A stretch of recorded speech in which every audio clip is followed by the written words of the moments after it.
Good morning students. आज हम नया लेसन स्टार्ट करेंगे। लेसन 16 जिसका नाम है ब्रह्मांड एवं जैव विकास। इंग्लिश में हम इसको बोलेंगे यूनिवर्स एंड ऑर्गेनिक इवोल्यूशन।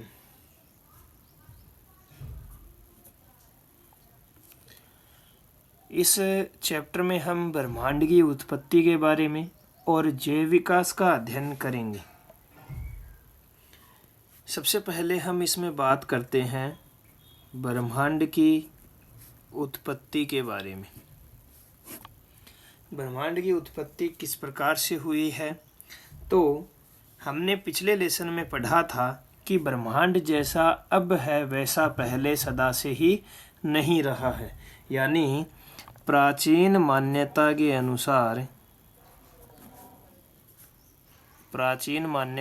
अनुसार ब्रह्मांड वर्तमान में जैसा दिखाई देता है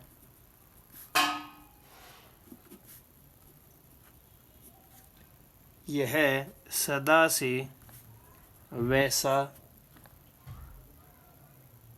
ही रहा है। इस परिकल्पना में पृथ्वी को ब्रह्मांड का केंद्र माना गया है। यानी ये कहा गया है कि ये अगर ब्रह्मांड है तो इसके मध्य भाग में क्या है, पृथ्वी है। यानी कि ब्रह्मांड का जो केंद्र है वो किसको माना गया है, ब्रह्मांड का जो केंद्र है वो पृथ्वी को माना गया है। एक वैज्ञानिक थे जिनका नाम था कोपरनिकस, और कोपरनिकस ने ये सिद्ध कर दिया कि जो ब्रह्मांड है, ब्रह्मांड का जो केंद्र है यह पृथ्वी नहीं है।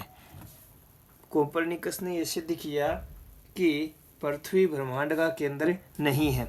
इसलिए ये जो प्राचीन कल्पना है, प्राचीन मान्यता है, इसको क्या मान लिया गया, गलत मान लिया गया या इसको अमान्य कर दिया गया। इस परिकल्पना को छोड़ दिया गया। आगे हम बात करें सन 1917 में जो वैज्ञानिक हैं जिनका नाम है आइंस्टीन, इन्होंने स्थिर ब्रह्मांड के विचार को पुनः पारित कर दिया। स्थिर ब्रह्मांड के विचार को पुनः जीवित कर दिया। इनका मतलब ये था कि जो ब्रह्मांड होता है वो स्थिर होता है। कई वैज्ञानिकों का मानना था कि जो ब्रह्मांड है वो फैलता जा रहा है। जो ब्रह्मांड है इसमें जितने भी उपग्रह हैं, ग्रह हैं, वो एक दूसरे से दूर होते जा रहे हैं। यानी कि सूर्य है, चंद्रमा है, पृथ्वी है, ये आपस में क्या होते जा रहे हैं, एक दूसरे से दूर होते जा रहे हैं। ब्रह्मांड जो है वो धीरे धीरे फैलता जा रहा है। जबकि आइंस्टीन का मानना था कि ब्रह्मांड क्या है, स्थिर है। तो जैसे ही परिकल्पना को अमान्य घोषित किया गया तो 1917 में आइंस्टीन ने वापस अपने विचार को प्रकट किया और कहा कि जो ब्रह्मांड है वो क्या है, स्थिर है। ऊपर की ओर देखने पर हमें आकाश दिखाई देता है, अनंत आकाश दिखाई देता है। दिन में सूर्य के तेज प्रकाश के कारण सूर्य और कभी कभी चंद्रमा के अतिरिक्त आकाश में हमें अन्य कुछ भी दिखाई नहीं देता। दिन के समय में हमें सिर्फ क्या दिखाई देता है, सूर्य दिखाई देता है, इसके अलावा कुछ भी दिखाई नहीं देता। और कभी कभी दिन में हमें चंद्रमा भी दिखाई देता है। यानी दिन के समय में हम बात करेंगे तो सूर्य और चंद्रमा दो ही दिखाई देते हैं, इनके अलावा कुछ भी दिखाई नहीं देता। जबकि रात्रि की अगर हम बात करें तो रात के अंदर हमें चंद्रमा यानी कि सूर्य के डूबने के, अस्त होने के पश्चात या छिपने के पश्चात आकाश में हमें चंद्रमा, कुछ ग्रह, तारे, असंख्य तारे और अन्य पिंड दिखाई देते हैं। और ये जो इन ग्रहों का, तारों का, पिंडों का, चंद्रमा का जो समूह है इसे ही हम क्या कहते हैं, ब्रह्मांड कहते हैं। ब्रह्मांड जो होता है इसके अंदर चंद्रमा, सूर्य, कुछ ग्रह, तारे, पिंड, समूह ये क्या है, दिखाई देते हैं, इसे ही हम क्या कहते हैं, ब्रह्मांड कहते हैं। आगे हम बात करते हैं कि ब्रह्मांड के अध्ययन को जीव विज्ञान या विज्ञान की वह शाखा जिसमें ब्रह्मांड का अध्ययन किया जाता है उसे हम कॉस्मोलॉजी कहते हैं या ब्रह्मांड विज्ञान कहते हैं। ब्रह्मांड विज्ञान या कॉस्मोलॉजी कहते हैं।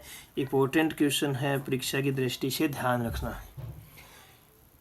पृथ्वी इस अनंत ब्रह्मांड का एक छोटा सा अंश है। जो ब्रह्मांड है इसका एक छोटा सा अंश क्या है, पृथ्वी है। यानी कि ब्रह्मांड बहुत बड़ा है और इसके अंदर जो एक इसका छोटा सा भाग क्या है, पृथ्वी है। ब्रह्मांड एक ही है या अधिक है, इस बारे में जो वैज्ञानिक हैं ये एक मत नहीं है। कई वैज्ञानिकों का मानना है कि ब्रह्मांड एक ही है, कई वैज्ञानिकों का मानना है कि प्रत्येक ग्रह के लिए अलग अलग ब्रह्मांड होता है।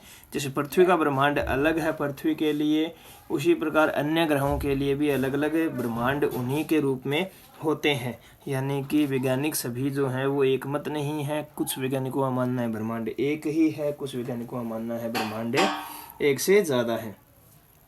अब हम बात करते हैं भारतीय अवधारणा की।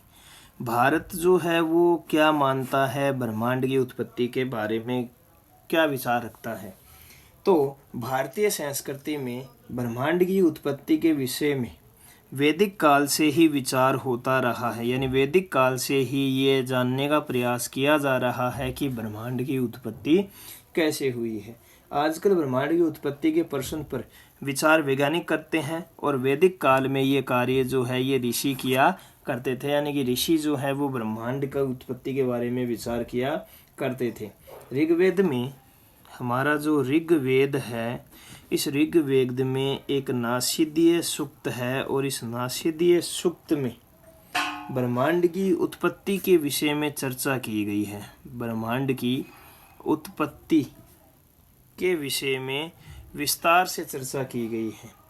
ब्रह्मांड की उत्पत्ति के पूर्व की स्थिति को बताया गया है कि जब ब्रह्मांड का निर्माण नहीं हुआ था उससे पहले की स्थिति का वर्णन इस नासिदीय सूक्त में किया गया है। और इस नासिदीय सूक्त में कहा गया है, नासदासिनो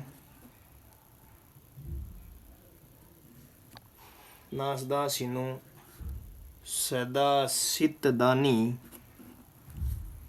नासीदृजो नो व्योमा परोयत किमावृव कुह कश्य सरमनब्बे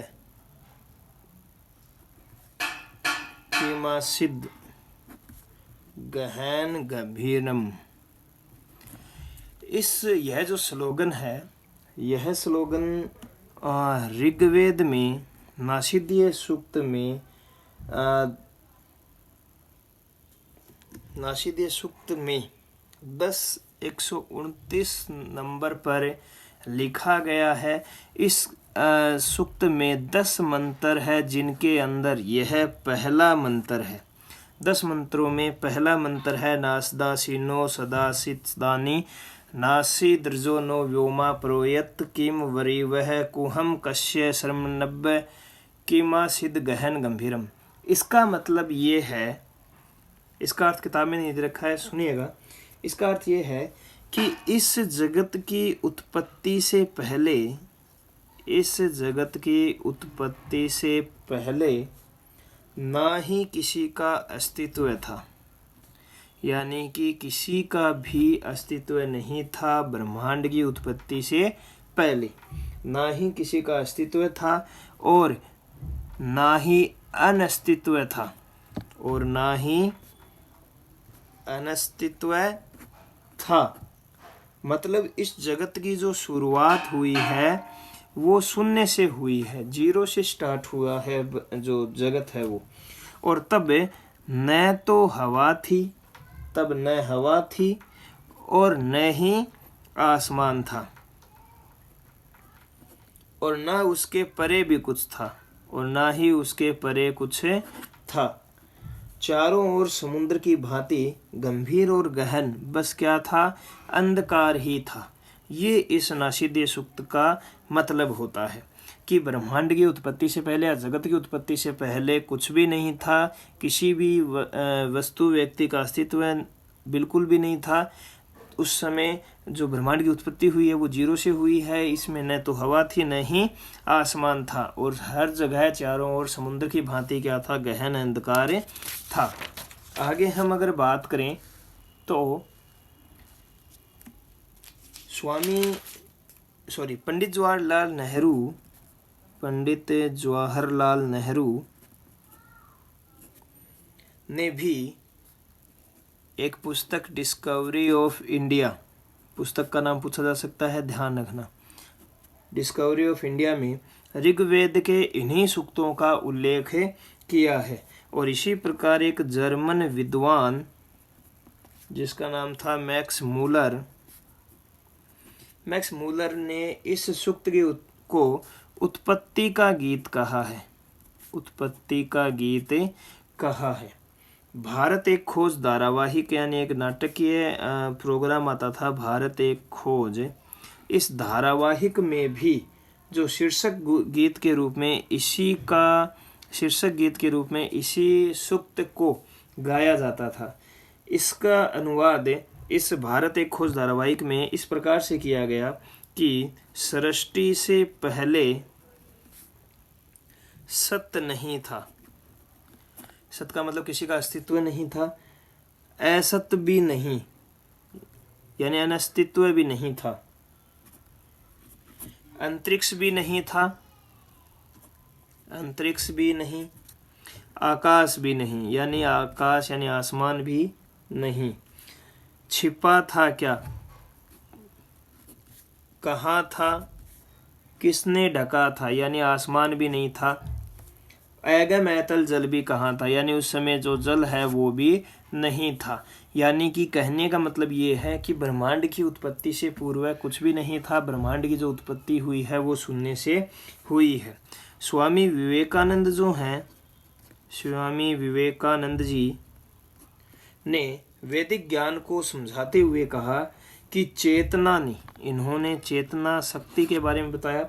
चेतना ने एक से अनेक होते हुए किसका निर्माण किया, ब्रह्मांड का निर्माण किया। संसार में भिन्न भिन्न प्रकार के जीव व वस्तुएं दिखाई देती है, मगर वे मूल रूप से उसी चेतना के क्या है, रूप है। यानी इस चेतना के द्वारा ही, शक्ति के द्वारा ही जितने भी जीव जंतु वस्तुएं हमें दिखाई देती है, ये सभी इसी चेतना शक्ति के द्वारा बने हुए हैं।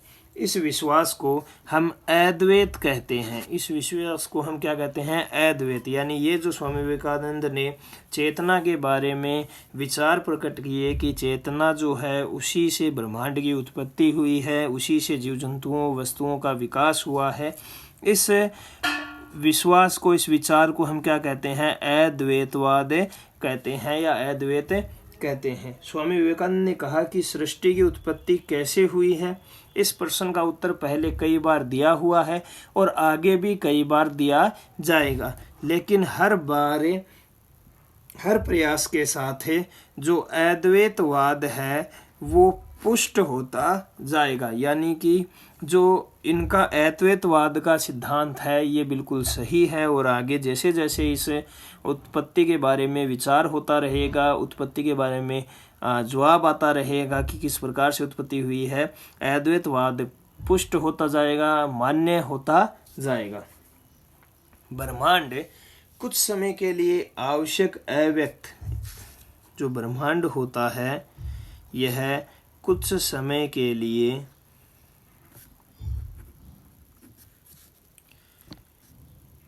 आवश्यक अव्यक्त भाव से सूक्ष्म रूप में कार्य करता है। जो ब्रह्मांड होता है कहा जाता है सूक्ष्म रूप में कार्य करता है, और इसे ही हमें प्रलय या सृष्टि के पूर्व की अवस्था कहते हैं। जगत के कुछ समय सूक्ष्म रूप में रहकर फिर प्रकट होने के समय को एक कल्प कहते हैं। यानी कि ब्रह्मांड में कुछ नष्ट हो जाएगा और नष्ट होने के बाद में दोबारा नई सृष्टि का क्या होगा, विकास होगा। तो इसको एक कल्प कहा जाता है। जैसे कि पहले के समय में डायनासोर थे, उनका जो कल्प था वो अलग था। डायनासोर के बाद में जैसे यहाँ पे जिम्नोस्पर्म, एंजियोस्पर्म, सर्पों का, छिपकलियों का निर्माण हुआ, उन सभी दौर को एक एक कल्प कहा जाता है। ब्रह्मांड इसी प्रकार कई कल्पों से चलता आ रहा है। संपूर्ण ब्रह्मांड से लेकर उसके अंतर्गत आने वाले परमाणु तक सभी वस्तुएं इसी प्रकार तरंगाकार चलती आ रही है। यानी कि हमसे पहले भी जीव हुआ करते थे जो अलग कल्प में थे और वो नष्ट हुए। उसके बाद में अन्य जीवों का निर्माण हुआ, उनके नष्ट होने के पश्चात नए जीवों का निर्माण हुआ। धीरे धीरे करके आज हमारा विकास हुआ है। सृष्टि रचनावाद, जो सृष्टि रचनावाद है, यह भी उपरोक्त भारतीय विचार के समान ही है। स्वामी विवेकानंद भौतिकवादियों की एक बात से सहमत है कि जो सृष्टि है, सृष्टि क्रम का जो चरम विकास है वो किसको माना जाता है, बुद्धि को माना जाता है। यानी बुद्धि जो है ये सृष्टि का चरम विकास है, इससे ज़्यादा विकास सृष्टि में कुछ नहीं हो सकता। यानी सबसे ज़्यादा जो विकसित हुआ है ब्रह्मांड की सृष्टि के निर्माण के साथ साथ वो है बुद्धि। बुद्धि जो है ये पहले भी थी, ऐसी बात नहीं है कि पहले बुद्धि नहीं थी, लेकिन पहले जो बुद्धि थी वो दिखाई नहीं देती थी और आजकल हमें मनुष्य के रूप में बुद्धि जो है वो प्रकट रूप में दिखाई देती है। बुद्धि की उत्पत्ति अब हुई है ऐसा नहीं है, बुद्धि है प्रकट रूप में सदैव उपस्थित रही है। वैदिक काल में आज जैसे वैज्ञानिक साधन उपलब्ध नहीं थे, उस समय ब्रह्मांड उत्पत्ति के विषय में कल्पना कर लेना ही बहुत बड़ी बात थी। वैदिक काल से ही हमारे ब्रह्मांड की उत्पत्ति के बारे में विचार होता रहा है, यह भी एक बहुत बड़ी बात है।